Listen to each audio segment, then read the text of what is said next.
This is Steffen Schmidt for InsiderIowa.com. We've talked about Libya before. This is what I call a Libya update. The United States has apparently done its job and fired its cruise missiles, and President Obama specifically did not want the United States to get involved beyond sort of leading the initiative and then handing the military operations over to the Europeans.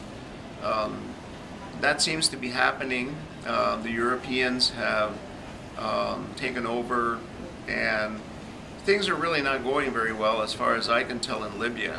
You've got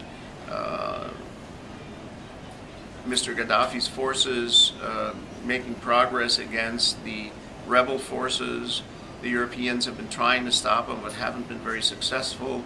There is a delegation from the Arab world that met with President Gaddafi to try and arrange a ceasefire and negotiate a political settlement. That is precisely, I think, what most people did not want to have happen, because that means that now the possibility of unseating Gaddafi and basically bringing a different government to power in Libya has been missed. There's no opportunity now to do that. And the rebel forces have turned down the Arab League delegation's suggestions that there can be negotiations and a ceasefire while Gaddafi is still in control of Libya. No one still has answered the question that we asked in a previous commentary, which was why the United States felt that Libya was urgent and that the uprising in Libya required military action more than the uprisings in Syria or in some of the other countries, or some of the cases of genocide in the case of Africa, for example, Darfur, even Somalia and the pirates there. Certainly those are situations of dire human rights conditions. We've spent lots of time before talking about the U.S. being very passive in Darfur in particular, and allowing massive killings to take place without really initiating very much action. So the question still is a puzzle. Why was it so urgent for us to take a lead in Libya?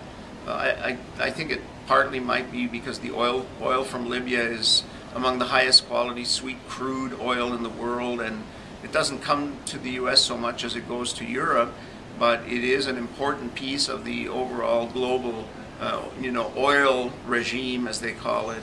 And so I think we might have wanted to end the fighting in Libya quickly and hope that we could kill two birds with one stone, and that's to remove Muammar Gaddafi, who has been a real problem in the international community, a sponsor of terrorism, and at the same time be a positive player in the future of the flow of Libyan oil. It looks to me, frankly, as though we're going to have the worst of all possible worlds right now. We're going to have Muammar Gaddafi still in power. We're going to have the Libyan oil flow slowed at the very least, because there's fighting in the areas where the oil is, and a stalemate, plus a Muammar Gaddafi who now clearly is going to be very angry at the United States and some of the Western powers, and Gaddafi can sponsor some pretty devastating terrorist attacks. So I think, at least today as I'm making this commentary, the Europeans are now fighting among themselves about what they should be doing in Libya, whether they should be continuing the military operations and increase them, whether they should be arming the rebels and so on. So it's never good when the allies of the United States and the people to whom we handed this operation are squabbling among themselves.